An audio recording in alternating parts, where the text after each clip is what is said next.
Olá pessoal, bom dia a todos. Estamos caminhando aqui para a nossa aula 8. Deixa eu só colocar o nosso cronômetro. Bom dia pessoal, tudo bem? Bom dia, bom dia. Vamos chegando. Hoje nós vamos tocar a nossa aula 8, né? Ontem, Dia das Mães, a gente fez a nossa live. Começamos a falar um pouco mais sobre as modalidades licitatórias, né? Em especial as modalidades da 8666. Bom dia Arthur, bom dia Pedro, tudo bem? Bom dia Cambai, acho que é isso, né, irmão? Beleza. Hello Cambai. É, e daí, pelo jeito, pelo visto, né, o Cambai, ele não é brasileiro, acredito eu, né? Where are you, Cambai? Elkson, bom dia Elkson, vamos chegando aí. Vamos lá. Doutores, bom dia, bom dia. Olha só, então a gente vai entrar um pouquinho aqui, né? Dentro das demais modalidades estatórias. Ontem nós conversamos até a modalidade de convite. Para aqueles que não puderam assistir a aula ontem, não tem problema, tá? Essas aulas serão carregadas dentro do sistema do YouTube, né? Tem um canal lá, prof.felipe.montenegro, então todas as aulas estarão disponibilizadas. Vai sinal que eu estou escorregando demais, bicho. Peraí. Todas as aulas serão disponibilizadas lá, tá? Então, quem eventualmente perdeu, né, a aula de ontem, pode se atualizar no canal do YouTube, beleza? Queridos, dando continuidade então às nossas aulas, lives, né, sobre o tema de licitações, nós vamos continuar aqui com a nossa próxima modalidade licitatória prevista na 8666, que é a modalidade concurso. Aí o pessoal pode estar se perguntando, concurso, professor? Até já fazia até uma brincadeira, olha, toma cuidado que em relação à modalidade licitatória concurso, eu não posso confundir com concurso público. Concurso público, doutores, é voltado para o provimento de cargos públicos efetivos, tá? Já a modalidade concurso é uma forma de aquisição, né, de materiais artísticos, científicos, né? A gente vai conversar um pouquinho sobre ela agora. Uma característica importante do concurso, doutores, vamos lá. O que é o concurso, tá? Antes disso, ó, previsão do artigo 22, parágrafo 4º da 8666, traz o seguinte, ó, concurso é a modalidade de licitação entre quaisquer interessados. Então, ele já percebe aqui que na modalidade concurso, qualquer pessoa pode vir a participar. Não há necessidade, por exemplo, de um cadastramento prévio, como nós vimos ali na tomada de preço e no convite, né? Então, o concurso permite a participação de quaisquer interessados, tá? E aí vem, doutores, ó, para quê? Para escolha de trabalho técnico, artístico ou científico, tá? Mediante a instituição de prêmios ou remuneração aos vencedores, conforme critérios constantes no edital, publicado na imprensa oficial com antecedência mínima de 45 dias. Aí você já vem aqui, doutores, que prazo é esse, professor, de 45 dias, antecedência mínima de 45 dias, doutores? No caso aqui do concurso, o próprio conceito legal do concurso já trouxe, inclusive, a previsão do intervalo mínimo, né? A gente viu que no conceito legal genérico das demais modalidades, a gente vai observar isso em incisos abaixo desses parágrafos, né? Do artigo 22, parágrafo 2º, vai ter os incisos que vai demonstrar o intervalo mínimo. E os demais parágrafos, né, das demais modalidades. Então, nós falamos da concorrência, da tomada do convite. Estamos agora conversando sobre o concurso. E no conceito de concurso, ele tem, percebam, diversas características a serem abordadas no próprio elemento conceitual, doutor. Então, vamos lá. Perceba, primeira informação eu já passei. Qual foi? Qualquer pessoa pode participar de um concurso. Qualquer pessoa, doutores. Não há nenhum tipo de restrição. Logicamente, o que será exigido dessa pessoa que tem interesse de participar do concurso, ela deverá, ao menos, cumprir os requisitos básicos exigidos no edital. E quando ele pensa assim, tá, professor, concurso, eu estou percebendo aí que você falou que é para escolha de trabalho técnico, científico, artístico. Como assim? Doutores, essa modalidade de concurso ela é muito empregada pela administração pública quando ela vai realizar a escolha, por exemplo, e vocês vão lembrar disso aí, tá? Quando vocês vão ver aqueles concursos de melhor redação, concurso Olimpíadas de Matemática, as administrações, né, de forma mais usual, podem realizar a modalidade de concurso para escolha de projetos arquitetônicos de determinadas obras. Imagine que determinado município quer fazer um novo layout da sua praça, de uma praça pública, e daí isso não é comum, doutores, mas assim, aqueles que são um pouco mais cuidadosos em relação à realização do procedimento, eles podem perfeitamente fazer uma modalidade de concurso para escolher aquilo que vai entregar uma melhor técnica na elaboração de um determinado espaço público, um equipamento público, uma praça, né? Então eu posso fazer aí você fala, professor, eu posso fazer uma modalidade de concurso para escolha de um projeto arquitetônico? Posso. Por exemplo, doutores, professor Luizão está aí, né? O professor Luizão é profissional da engenharia, né? E como profissional da engenharia, ele sabe que as obras, né, são consideradas obras, se eu não me engano, são obras de arte, né? Porque são obras extremamente especializadas, né? Então, assim, profissionais que trabalham com pontes não tem uma quantidade tão grande de profissionais. Então, por exemplo, eu vou escolher ali fazer um concurso para a escolha do projeto arquitetônico a ser empregado ali na ponte do Salvador Itaparica, né?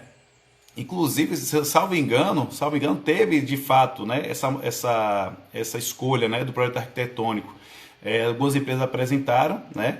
Algumas empresas apresentaram esse projeto, né, e foi escolhido. Agora não lembro quem foi que venceu. Mas perceba, doutor, é exatamente através da modalidade de concurso que eu poderei fazer a escolha desses projetos arquitetônicos. Aí vocês perguntam, tá, professor, e como é o pagamento, doutores? Se a gente observar aqui na continuidade aqui, está dizendo o seguinte, dentro da modalidade de concurso, mediante a instituição de prêmios ou remuneração aos vencedores. Então a gente percebe que há duas formas, né, de realizar a contrapartida para aqueles que venceram uma modalidade de concurso. Quando eu falo assim, instituição de prêmios, a instituição de prêmios geralmente ela não remete, bom dia mãe, a instituição de prêmios geralmente ela não remete a um pagamento de um valor, mas ela também pode decorrer de um reconhecimento de um trabalho feito. Então, por exemplo, né, quando a gente tem lá as Olimpíadas de Matemática, as Olimpíadas de Português, né, enfim, as Olimpíadas escolares, e que esteja trabalhando dentro da modalidade de concurso, em especial o pessoal de literatura, né, de redação, eles ganham como prêmio, né, um reconhecimento, ou seja, eles vão ter a oportunidade de publicar os seus textos dentro de um compêndio de melhores textos, né, que serão divulgados ao final do ano pela administração pública. Então, é uma publicação. Ele ganha como prêmio o direito de ter o seu nome em uma publicação, né? Então, perceba, doutores, o concurso em si, quando ele é realizado, ele não necessariamente vai estabelecer o pagamento de um valor, tá? Mas ele pode estabelecer também um reconhecimento, né, científico àquele que está ali participando daquele concurso. E outra coisa interessante, doutores, a gente já viu aqui, né, que o concurso também, ele já traz o seu intervalo mínimo. Então, quando eu vou realizar o concurso, né, o concurso, quando é realizado, ele tem que respeitar um intervalo mínimo de 45 dias. E aí, relembrando a vocês, o que vem a ser o intervalo mínimo é aquele intervalo em que, da publicação do edital até a análise das propostas ou, né, da documentação da empresa, dentro desse período, eu tenho que respeitar um mínimo de 45 dias, beleza? corridos, não são dias úteis, importante, doutores, tá? Então, dentro dessa perspectiva, o concurso, ele é utilizado, então, para a escolha dos melhores trabalhos técnicos, artísticos, científicos. Vocês podem estar se perguntando, tá, professor, trabalho artístico também, como é que é isso? Doutores, vou dar um exemplo de trabalho artístico sendo escolhido. Bom dia, Simone. Bom dia, Rivaldo. Tudo bom? Eu vou dar um exemplo de como eu posso utilizar a modalidade de concurso para a escolha de um trabalho artístico, doutores. Aqui na cidade que eu atualmente resido, tem um concurso antes do São João, que é o concurso para as melhores bandas locais para poderem, né, dentro desse processo seletivo do concurso, poderem participar, né, como atrações locais no São João. Esse ano, infelizmente, nós não teremos São João, mas quando ocorre, né, a administração pública municipal elabora um edital, né, em que essas bandas locais aqui da cidade seriam avaliadas, e dentro dessa avaliação elas ganhariam, né, uma remuneração, mas a remuneração é essa para que eles viessem a tocar no São João da cidade. Então, o que acontece? Eu posso fazer a modalidade de concurso para isso? Posso, doutor. Está lá a previsão do concurso, ó, para escolha de trabalho técnico. A gente falou aqui agora, né, o trabalho técnico, a questão das pontes, né, projetos arquitetônicos. Científico, a gente falou aqui do modelo instituído pela administração pública para a escolha das melhores literaturas, para as melhores avaliações nas Olimpíadas de Matemática, e artístico, né? Ou artístico, na verdade. A lei fala de ou artístico, né? Que é a escolha de bandas de forró. Então percebo que a modalidade de concurso vai se empregar nesses termos. O que é interessante também, doutores, dentro dessa modalidade, e o que pode vir também, né, ser uma forma de cobrança dessa modalidade em prova. A gente está observando, né, que o concurso, as comissões, exato, eu sei, amor, eu sei disso. O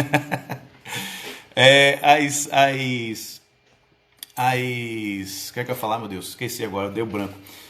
As comissões, né? As comissões de licitação, doutor, nós estamos vendo como regra que a comissão é formada por três servidores efetivos, né?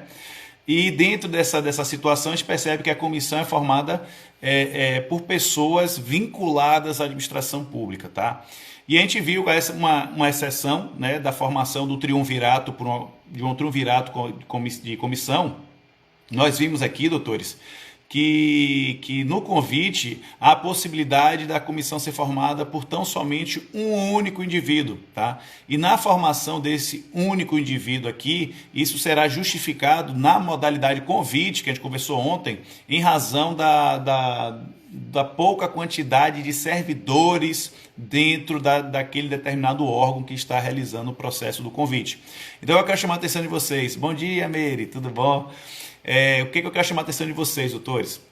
Dentro dessa perspectiva, bom dia, doutora Elisângela, como vai? Dentro dessa perspectiva, né, do convite, doutor Hélio, um abraço, irmão. Dentro dessa perspectiva do convite, né, a gente tem uma exceção. E aí, no concurso, que é a modalidade que nós estamos conversando agora, nós vamos perceber que também há uma outra exceção, a formação da comissão. A gente vai falar depois de comissões mais para frente, doutores, mas assim, ó, de forma bem básica. A gente tem duas formas de comissão. Uma comissão anual, uma comissão que a gente chama de comissão permanente, que é nomeada pelo ente público, né, para fazer todas as licitações no decorrer do ano, tá? E nós temos também a formação das comissões especiais. As comissões especiais, elas tanto podem ser formadas por servidores efetivos, como também poderão ser formadas por pessoas que não estão diretamente vinculadas à administração pública. Então, por que eu estou falando isso, doutores? Porque o concurso, dentro da hipótese do concurso, é possível que eu forme uma comissão especial de três pessoas, né, ou três particulares que não estejam diretamente ligados à administração pública. E vocês podem estar se perguntando, mas por que, professor?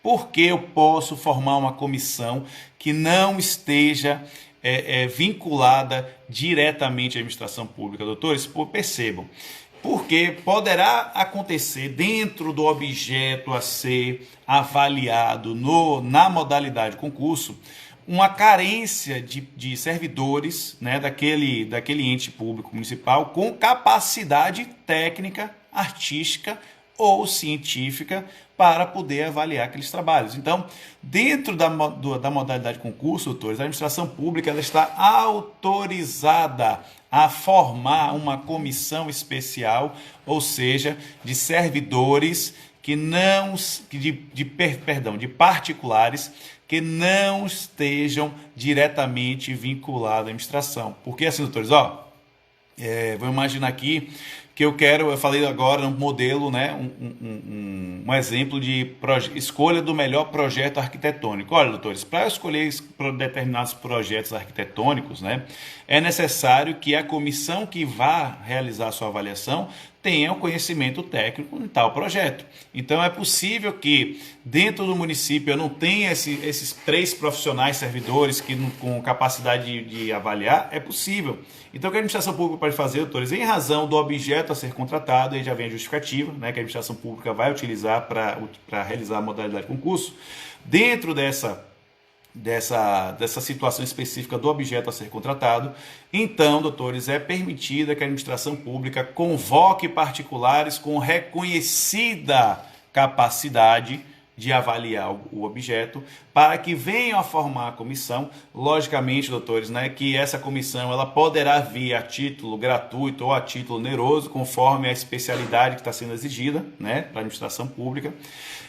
E que a administração pública vai formar então essa comissão especial, ou seja, por que comissão especial? Porque é uma comissão formada tão somente por particulares que não estão diretamente vinculados à administração.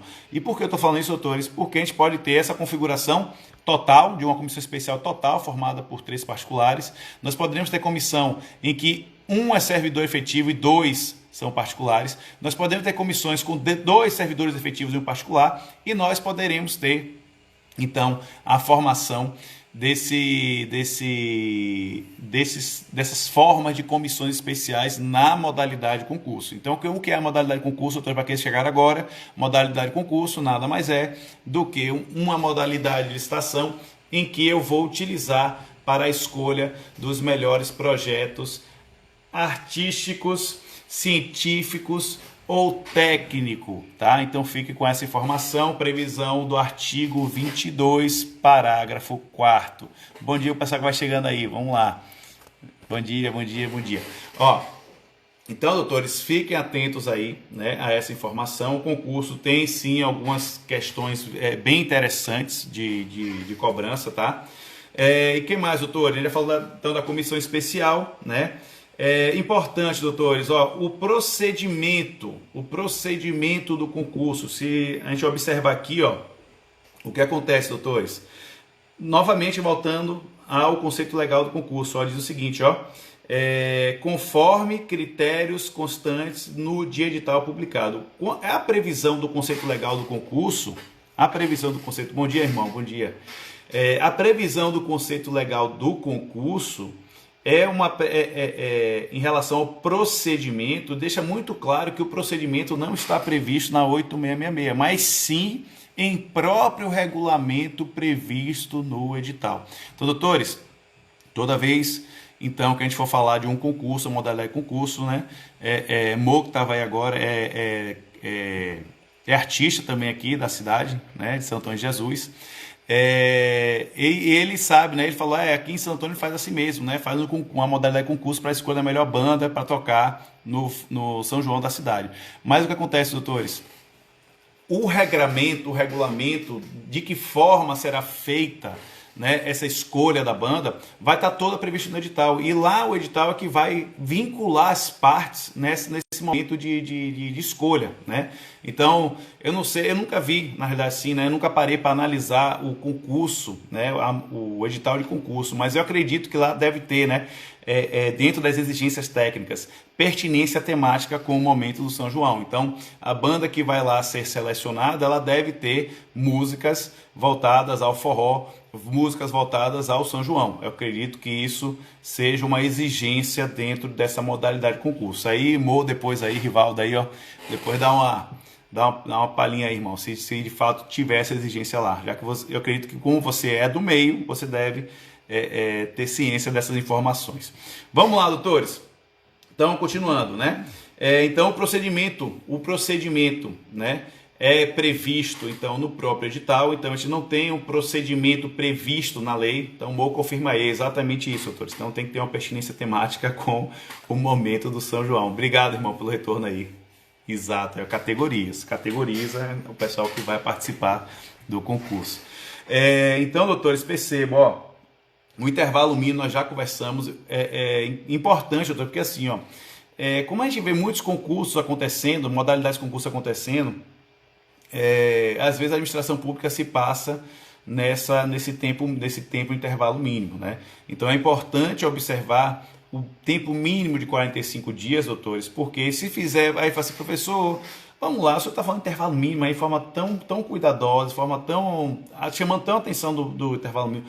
Se eventualmente houver o desrespeito do intervalo mínimo, o que acontece, doutores? A licitação é nula, né? Se o intervalo mínimo legal não for respeitado, a licitação é nula por ilegalidade, tá?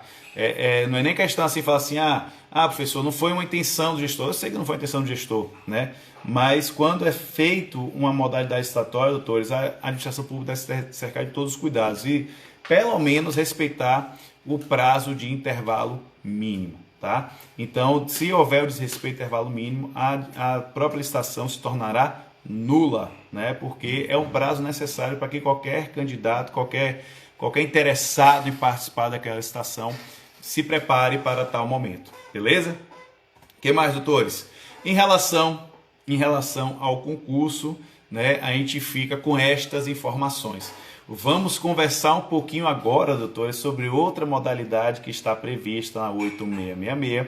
Essa é dentre das modalidades, né? A gente tem 5 modalidades previstas na 8666. Esta é a remanescente, né?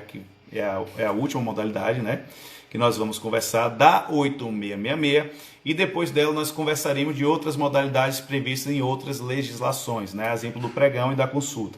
Mas eu quero chamar a atenção de vocês, doutores, no leilão, ó, tá lá, previsão do artigo 22, parágrafo 5º, olha só o que traz o leilão. Leilão é a modalidade de licitação entre quaisquer interessados. O que isso quer dizer? Não preciso de cadastramento prévio para que aquelas pessoas que estejam interessadas em participar do leilão venham a requerer o direito de participar, ou seja, basta que ela não chegue ao dia do leilão, né, efetue o seu cadastramento na hora lá, né, da hora marcada do leilão, e ela vai ter livre acesso aos itens que serão vendidos no leilão, tá? Mas o que acontece, doutores? Então, vamos lá. Então, a gente está falando aqui da leilão, é a modalidade de licitação entre quaisquer interessados, ou seja, não precisa de cadastramento prévio, aí vem, doutores, ó, para a venda de bens móveis. Venda de bens móveis. Que bens móveis são esses, professores? Aí vocês grifem, doutores, ó, dentro da previsão do artigo 22, parágrafo 5º. Inservíveis para a administração, pode grifar isso aí. Aí grifa, produtos legalmente apreendidos ou, grifa de novo, penhorados. Aí vem, doutores, ó, aí vem, ó, alienação de bens móveis, prevista no artigo 19, ou seja, a administração pública pode utilizar o leilão para bens móveis. A gente vai ver aqui, né, dentro dos bens móveis, se vocês querem fazer um esqueminha, bota assim, bens móveis, aí você puxa o esqueminha inservíveis, depois, outro esqueminha, legalmente apreendidos, depois, embaixo, penhorados, porque a gente vai explicar cada um desses, tá? E bens imóveis previstos no artigo 19, tá? Esse do artigo 19, doutores, esses bens móveis são aqueles que a gente conversou nas aulas passadas, bens móveis que ingressem na administração através de dação e pagamento ou de decisão judicial. Esses bens móveis, quando ingressam no patrimônio público através de dação e pagamento ou decisão judicial, serão exatamente os bens imóveis, descritos no artigo 19, tá? E aí vem, doutores, ó, a quem oferecer o maior lance igual ou superior ao valor da avaliação. Doutores, olha só que importante. Novamente, o conceito legal, né, o conceito trazido pelo artigo 22, parágrafo 5º, ele traz diversas informações. Então, vamos a cada uma delas. Então, a gente está falando o seguinte, estamos no leilão, e o leilão, já vê que é uma modalidade de licitação para a venda de bens móveis e imóveis, tá? Então, o que a gente pode fazer aqui, doutor? A primeira coisa que a gente percebe, o leilão, então, é uma modalidade de quê? De venda. O leilão é uma modalidade de venda, tá? E em razão de ser uma modalidade de venda, doutores, toda vez que a administração pública interessar em vender alguma coisa, ela vai buscar o leilão. E aí a gente pode se perguntar, professor, mas o senhor categorizou os bens imóveis, né? Aqueles que ingressam por dação em pagamento ou por decisão judicial, com possibilidade de ser vendido esses imóveis. Aí você pode estar se perguntando, e os demais imóveis que não entrem por essa categoria, doutores? Qual seria a modalidade correta para a venda de bens imóveis que não ingressaram na administração pública por dação em pagamento ou decisão judicial? Doutores, a modalidade correta nesse caso aí é a modalidade concorrência, tá? A concorrência também será, a gente viu lá, né, quando estava conversando da concorrência, na aula de concorrência, nós vimos que a concorrência também ela se propõe à venda de bens imóveis. Então, a modalidade correta, em razão do objeto, né, será a concorrência. Mas, para bens móveis que ingressem por dação ou decisão judicial, esses bens que ingressaram na administração desta forma poderão ser vendidos pela modalidade leilão. Beleza? Então, vamos lá, autores. Então, já viu que é uma modalidade de venda, tá? E uma coisa, doutores, exige-se prévia avaliação e ampla publicidade. Doutores, aí você pode estar se perguntando, seu professor, dá um modelo de leilão para a gente aí que eu não estou lembrando não. Queridos, Detran, os Detrans do Brasil, né, quando vão realizar a venda daqueles veículos que estão lá parados no pátio do Detran, essa venda ela é feita pela modalidade de leilão. Ou seja, o que eu vou fazer? Eu vou publicar em alguns jornais, né, vou dar publicidade no próprio diário oficial do estado ao qual está vinculado o Detran, nos jornais de grande circulação, informando e trazendo informativos na internet, né? Venda de veículos pelo Detran, data, tal, até no próprio pátio do Detran, se vocês passarem à frente do pátio do Detran, tem uma plaquinha dizendo quando é que vai ocorrer o leilão, né? Então quem estiver ali passando na frente também vai ter plena ciência desse movimento. Mas o que é interessante, doutores, está dizendo assim, ampla publicidade, que a gente acabou de falar, e prévia avaliação. Doutores, olha só, todos os bens que estão sendo ali vendidos, eles podem ser avaliados pela unidade ou por um lote, né? Por uma quantidade de itens dentro de um lote. Então, toda vez que a administração pública fizer isso e for processar o leilão, é importante destacar que nenhum item do leilão ele será vendido por valor abaixo do valor declarado na avaliação. É importante, isso é um claro limite ao valor do leilão, né? Um claro limite mínimo ao valor do leilão. Por quê, doutores? Porque neste caso aqui, eu não posso, durante o leilão, né? Por exemplo, eu vou tentar vender um carro que está no leilão, vamos avaliar ele lá em 10 mil reais, beleza? E aí não há interessados, naquele momento que esse item foi à venda, não houve interessados. Aí o leiloeiro, né, que seria a figura da comissão dentro desse procedimento licitatório, pregou e falou assim, olha, imperdível, aquele item que estava ali por 10 mil reais, acabamos de abaixar para 5 mil, 50%. Pode? Não pode, doutores. Neste caso, os itens que não foram vendidos no leilão, eles sofrerão uma nova prévia de avaliação, eles passarão por uma prévia de avaliação e a administração pública decidirá se irá ou não reduzir o seu valor, tá? Então, dentro dessa perspectiva, doutores, é importante trazer essa informação.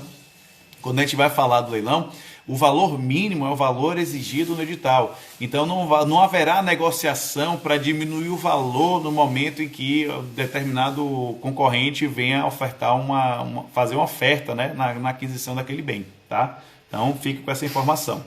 E aí, doutores, o valor arrematado será pago no percentual estabelecido no edital à vista e quando o pagamento restante será efetuado também no prazo nele previsto. Doutores, Em regra, os editais de leilão eles prevêem um pagamento de até 30%, tá?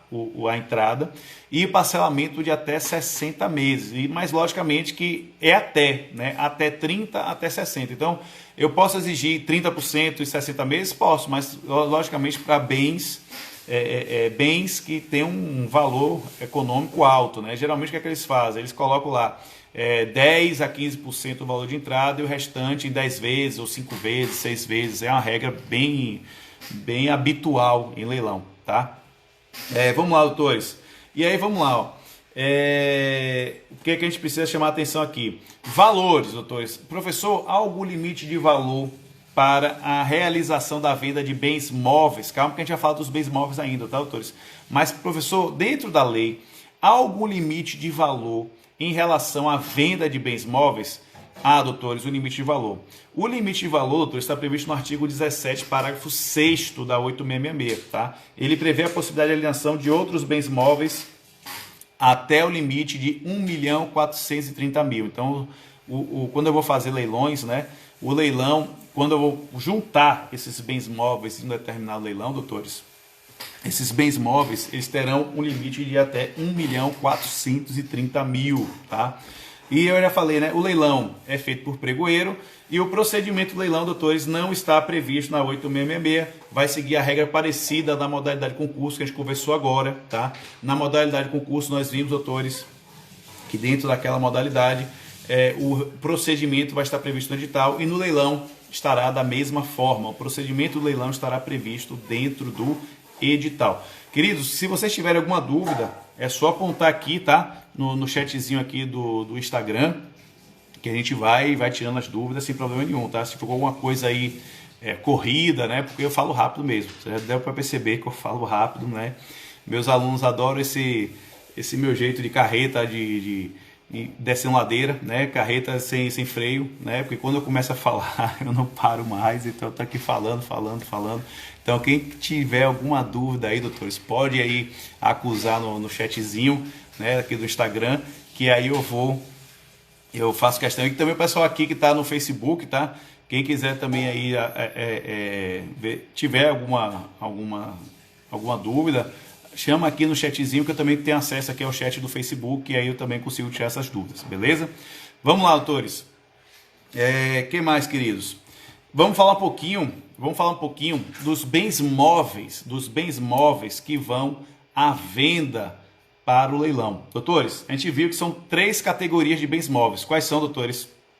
Bens móveis inservíveis para administração, bens móveis em razão de apreensão e bens móveis relacionados a bens penhorados. Queridos, vamos falar de cada um deles. Doutores, o que são os bens móveis inservíveis para a administração pública? Queridos, tome cuidado que os bens móveis inservíveis para a administração pública não se trata de lixo. Não é lixo, pelo amor de Deus. Porque vocês estão pensando, logicamente o pessoal pode pensar, bem móveis inservíveis. Pô, inservível é que não presta para mais nada. Não. Na realidade, o inservível dentro da administração pública é aquele bem que deixou de atingir a sua finalidade pública, doutores. É aquele bem que já não consegue cumprir com os requisitos exigidos da administração pública. Então, o que é que a gente pode observar aí? Ó? A gente verifica, né, algumas administrações públicas, especialmente a federal, ainda faz a aquisição, né, a aquisição definitiva de veículos, né? E esses veículos, para formar frota, as viaturas administrativas, né? Esses veículos, quando são adquiridos, doutores, logicamente que eles têm um prazo em que eles poderão ser utilizados, né? E se a gente for pensar nos carros atuais, né, a gente percebe que quanto mais atual o carro, mais descartável ele será. Então ele não tem aquela robustez de antigamente, né? Os carros de antigamente tinham uma robustez incrível, né? Duravam muito tempo, mas os novos veículos, eles com o tempo, até a questão de design se supera, né? Mas até a questão de mecânica mesmo, né? São carros que não têm uma duração semelhante aos carros de antigamente.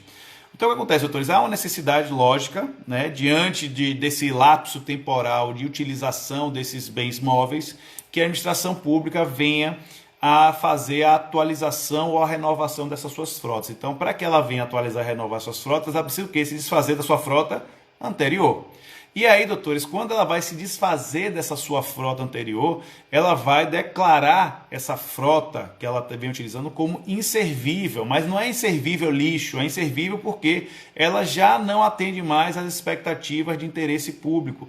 É, por exemplo, aquele veículo que volta e meia já está em manutenção, é aquele veículo em que determinada peça para a administração pública é complicado de ser localizada, né? Mas que para um particular não seria complicado, porque ele inclusive poderia adquirir peças usadas, né, em ferro velho, mas a administração pública não pode fazer isso. A administração pública, doutores, quando ela vai adquirir peças para veículos, tem que ser ela sempre tem que adquirir peças novas. Isso é uma obrigação. A gente vê aí, né, doutores, a gente vê assim, né? Pô, essas regras é óbvio, né? A administração pública vai comprar coisas novas. Mas se a gente for observar, doutores, né? A lei da quarentena, a lei 13.979, tem uma previsão lá no artigo 4º, né? Que fala sobre o regime de dispensa e licitações, previsto no artigo 4º, que permite, olha só, que a administração pública faça aquisição de bens usados, né?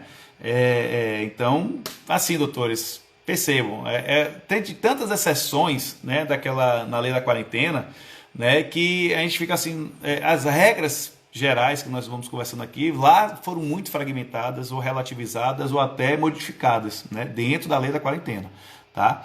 Mas eu quero chamar a atenção de vocês, doutores, é que bens móveis inservíveis não é resumido a lixo, pelo contrário, é aquele bem que a administração pública já tem uma dificuldade de manutenção, em que, por exemplo, até pela essa dificuldade de manutenção, o bem já está parado no pátio, né, porque a administração pública não consegue mais encontrar uma peça nova para substituição daquela que quebrou.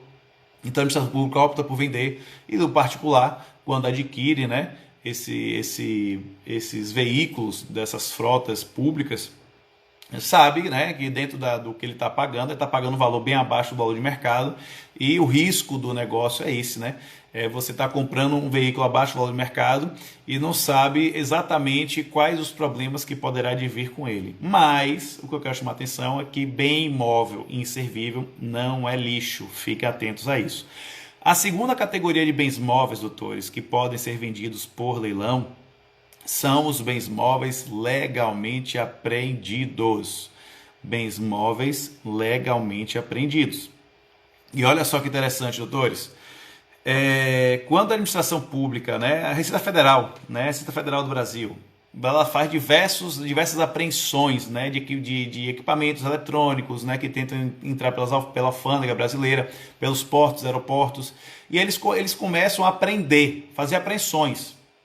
E se vocês observarem, todo mês, doutores, todo mês tem leilão da Receita Federal. Sempre tem um aviso no site de notícia, vocês podem observar que todo mês tem assim, ó, Receita Federal faz leilão de Playstations, né? O preço é R$500 o Playstation. Pô, o Playstation 5, né? O Playstation 5 tá... É o 4, peraí, não o 4. É o 4 ou 5, sei lá. Acho que o 5 já lançou também. O que acontece, doutores? Quando ela vai fazer a venda, ela faz uma venda pelo valor muito abaixo do valor de mercado, mas a ideia é o quê? É que haja interessados em fazer a aquisição daqueles produtos, né? Porque se ela botar o preço de mercado, botar lá R$3.000 o videogame, ninguém vai comprar, porque o pessoal vai preferir comprar pela internet, pela China.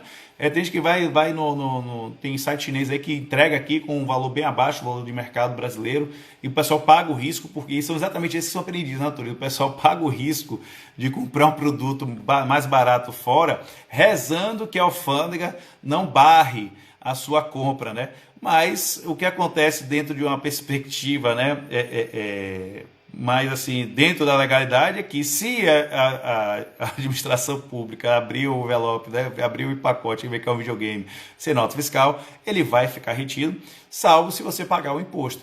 Imposto esse, doutores, que basicamente vai elevar o valor do seu produto ao produto interno, ao valor que é feito no valor de mercado. Então, basicamente, você, para resgatar o seu bem, você vai pagar o valor que ele é vendido aqui no nosso país. Mas alguns se arriscam, gostam de arriscar, paciência, sabe qual é o risco, né? O que acontece? A administração pública vai vender. Ela não vai vender por 3 mil, ela vai vender por 500, porque vai ter uma galera ali atrás daquele produto para comprar, doutores.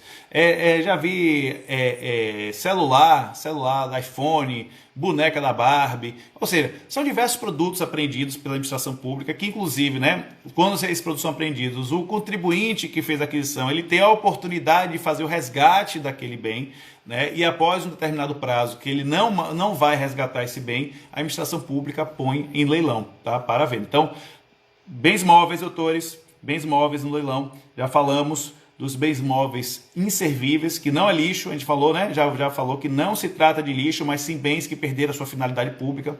Já falamos da segunda hipótese dos bens móveis legalmente apreendidos. E vamos falar agora do terceiro tipo de bem móvel que pode ser vendido à administração pública, doutores. Bens móveis penhorados.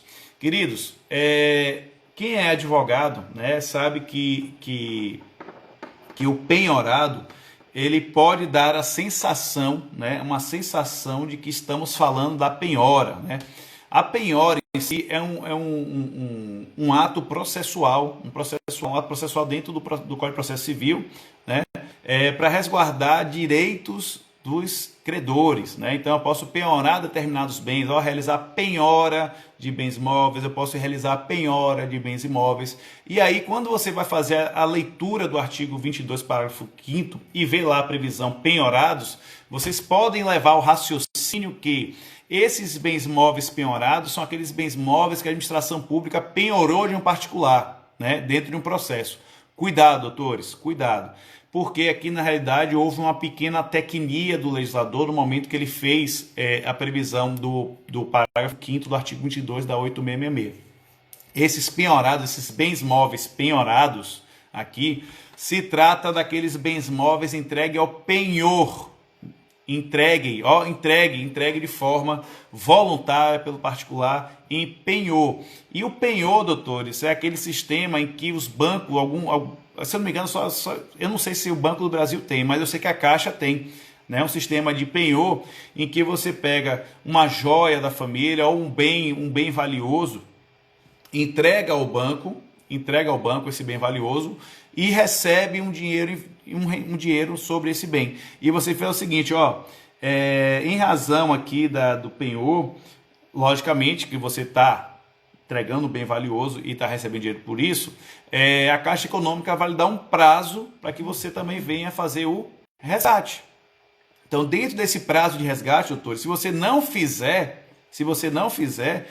esses bens que foram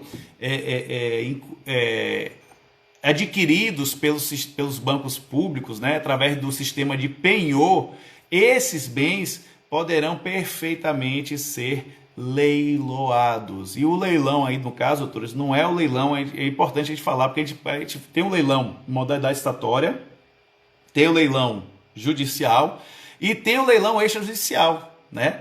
O extrajudicial, a gente vai ver lá no sistema financeiro de habitação, em que aquelas que participam do sistema financeiro de habitação faz a venda dos bens imóveis por leilão extrajudicial. Nós temos o leilão judicial, que é o leilão promovido pela Justiça, e temos o leilão que é previsto na 8666. Esse leilão aqui que nós estamos conversando, da 8666, é aquele promovido pela administração pública. E neste caso aqui, doutores, esses bens penhorados que serão postos à venda, eles advieram, né, do sistema de captação de penhor, né, que a Caixa Econômica tem. Eu não sei se o Banco do Brasil tem, né, mas a Caixa Econômica eu sei que tem, e a Caixa Econômica também faz a venda, o leilão, mas não é o leilão nem judicial, ela faz o leilão modalidade estatória. Então ela vai ter regramento próprio, né, vai ter inclusive, você pode estar se perguntando, professor, leilão tem intervalo mínimo? Lógico que tem. O leilão tem intervalo mínimo, doutores, tem intervalo mínimo sim, que é o momento da publicação do edital até o recebimento das propostas, nesse caso, né? Neste caso aqui, doutores, o intervalo mínimo do leilão é de 15 dias. 15 dias, doutores. Então, o leilão aqui, percebam, ele será utilizado para a venda de bens móveis penhorados. E, por favor, Marcão, bom dia, irmão. Por favor, não confundam, então, esse penhorado com o sistema de penhoras judiciais ou com outro sistema de penhora. Porque, doutores, nesse caso, penhorado é de penhor e não de penhora. Beleza? Fique com essa dica aí. E vamos seguindo, doutores. As observações a gente já conversou, né? Já falou do limite dos bens móveis colocados à venda. Os bens móveis colocados à venda, o limite é de 1.430.000 por leilão. O leilão, doutores, é feito por leiloeiro oficial. É interessante observar o seguinte, que a figura do leiloeiro oficial é raramente encontrada como um cargo efetivo na administração pública, né? Salvo engano, o Estado de São Paulo tem concurso, já fez concurso para leiloeiro, tá? Mas boa parte dos estados não possui a figura do leiloeiro, o leiloeiro servidor público. Então, o que acontece, doutores? O leiloeiro, né? Ele não precisa ser um servidor público efetivo, né? E, logicamente, essa regra vai valer para aqueles estados em que não haja a figura do cargo de leiloeiro na sua estrutura pública. Então, logicamente, doutores, para que eu faça o leilão, tem que ter alguém que faça esse leilão. Então, a administração pública contrata o leiloeiro e o leiloeiro será remunerado sobre o percentual das vendas obtidas no dia do leilão. Essa será a remuneração dele. Então vai ter um percentual lá, geralmente o pessoal colocar, deve depender do valor do bem, 0,5%, 1%, chega até 3% uma comissão, tá, do leiloeiro. Mas é a forma que se tem para remunerar esse leiloeiro, tá? O que mais, doutores? O critério, né? A gente viu que o critério, qual o julgamento objetivo que o leiloeiro deverá levar em consideração, doutores? O critério objetivo do leiloeiro aqui, queridos, é o maior lance, ou seja, aquele que chegar ali e oferecer o maior valor será, logicamente, o vencedor do leilão, né? Então, quanto mais caro for vendido aquele determinado bem, melhor para a administração pública. O que mais, queridos? Dentro do leilão, doutores, é isso, tá? Dentro do leilão essas circunstâncias específicas do leilão. Vamos conversar agora, doutores, começar a conversar sobre as modalidades que estão fora da 8666, estão em legislações esparsas. A primeira modalidade que eu chamo a atenção aqui, doutores, é a modalidade consulta. Modalidade consulta. Onde é que está ela, professor? Anote aí, ó. Lei 9.472 de 1997 é a Lei Geral das Telecomunicações.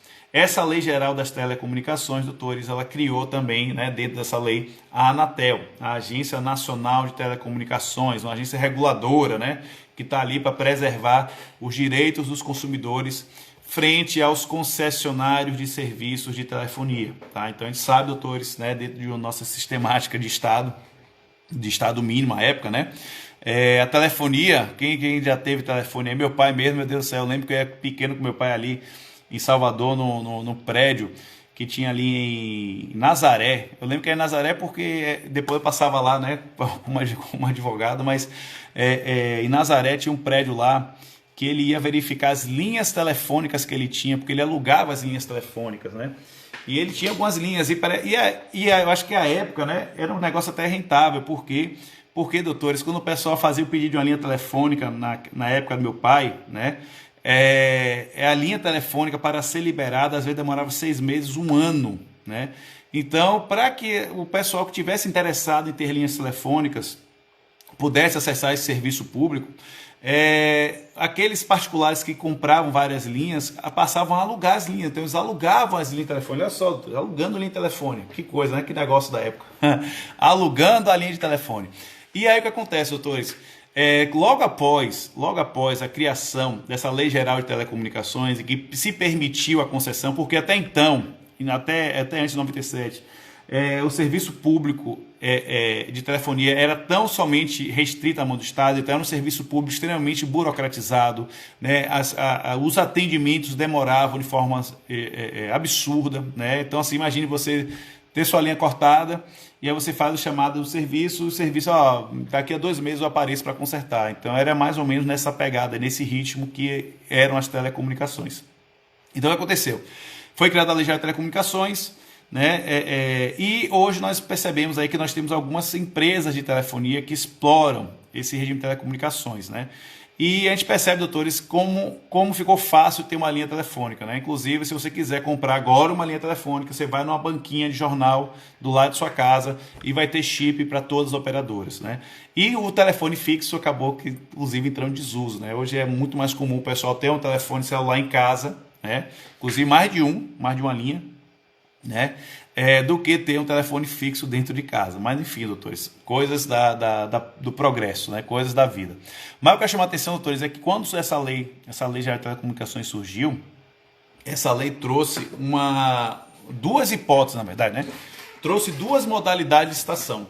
Sabe qual foi a modalidade de licitação que ela trouxe, doutores? Ela trouxe a modalidade consulta, que nós vamos falar agora dela, e trouxe a modalidade convite. Olha só, doutores, trouxe o convite. O convite, doutores, dentro da perspectiva... Perdão, meu Deus, falei convite, foi... Trouxe o pregão, perdão, doutores, trouxe o pregão, tá? Essa lei geral de telecomunicações trouxe duas modalidades, a consulta e o pregão.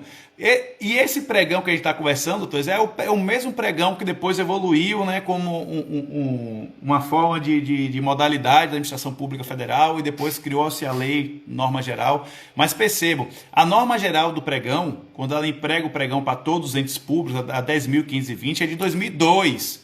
Mas desde 97, pela lei 9.472 de 97, que é a Lei Geral de Telecomunicações, já existia a modalidade pregão, mas essa modalidade do pregão na lei era tão somente aplicada à Anatel. A modalidade consulta, doutor, que nós vamos conversar aqui, é tão somente aplicada à Anatel. Então, atenção, aqueles que vão realizar concurso para a Anatel têm que saber bem, tem que conhecer bem a Lei Geral de Telecomunicações, tá? Inclusive, assim, ó, se você for fazer concurso para terminar a autarquia, doutores, por óbvio, eu recomendo que vocês leiam a lei que criou aquela autarquia, porque lá vão estar regras, inclusive, de organização administrativa, que será questionada na prova de vocês. Isso aí é sem sombra de dúvidas, tá?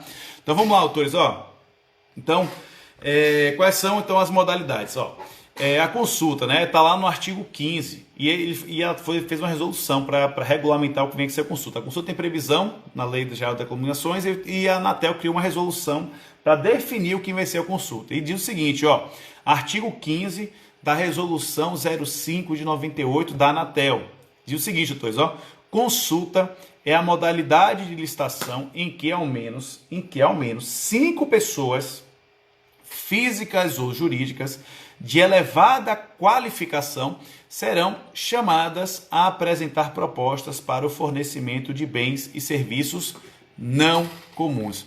Doutores, a gente percebe aqui, né, dentro do conceito, que a gente tem novamente diversas informações, e em relação à consulta, chama a atenção que, ó, a necessidade de chamar, bem parecido com a modalidade convite que nós vimos, né? Eu vou chamar 5 pessoas, mas essas pessoas podem ser físicas ou jurídicas. A gente vai ver que lá na 8666 exigem pessoas jurídicas, tá? Mas aqui, doutores, ó, 5 pessoas de elevada qualificação, ou seja, de notória especialização, de um conhecimento diferenciado dos demais, doutores. Então, dentro dessa perspectiva aqui, eu quero chamar a atenção de vocês. Dentro aqui dessa perspectiva, a consulta, ela é a modalidade de licitação utilizada exclusivamente pela Anatel para aquisição de bens e serviços não comuns. Ou seja, por que eu estou falando isso, doutores? Porque nós veremos mais para frente o pregão, né? Inclusive eu vou falar do pregão a partir de amanhã, né? Que a nossa live já está chegando ao nosso fim. Mas eu quero chamar a atenção o seguinte, que a consulta, ela é para bens e serviços não exclusivos, mas empregada tão somente de forma exclusiva dentro do regime da Anatel, doutores. Fiquem atentos a isso, tá? Então, nessa perspectiva aqui, ó, o que são bens e serviços não comuns? Definição doutrinária, nesse caso aqui do Alexandre Mas, doutores, ó. Aqueles com diferença de desempenho e qualidade insuscetíveis de comparação direta ou que tenham características individualizadoras relevantes ao objeto de contratação. Doutores, eu até imagino assim, ó, professor, o que é que seria então esses bens e serviços não comuns? Doutor, se você imaginar uma coisa da Anatel, né, relacionada à Anatel, é importante a gente ter em mente que a Anatel ela é uma agência reguladora que controla as telefonias, né, as concessionárias de telefonia. Então, se eu for pensar, bom dia, Irlen, se eu for pensar se eu for pensar em relação a Anatel, eu posso imaginar que ela quer adquirir um equipamento para fazer o controle de qualidade dos tráfegos de ligações das operadoras. Doutores, isso não é uma coisa que você vai no mercado e compra. Não. É totalmente especializado. É um bem totalmente especializado. Então, eu vou chamar 5 pessoas que podem fazer esse serviço, pessoas essas que podem ser de natureza física ou jurídica, né?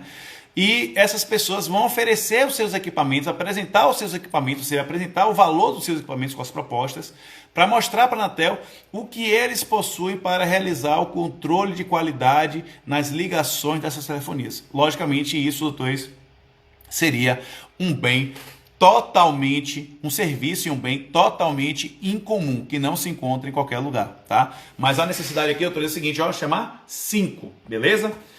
Queridos, eu poderia até agora começar a falar do pregão, mas como eu disse para vocês, eu vou preferir falar do pregão a partir de amanhã, porque a nossa live já está chegando ao fim. Bom dia, Túlio. Tudo bom, irmão?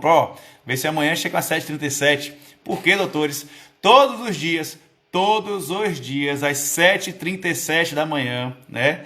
E aí é até um incentivo para vocês acordarem cedo, né? Para manter uma rotina, né? Durante esse período de quarentena.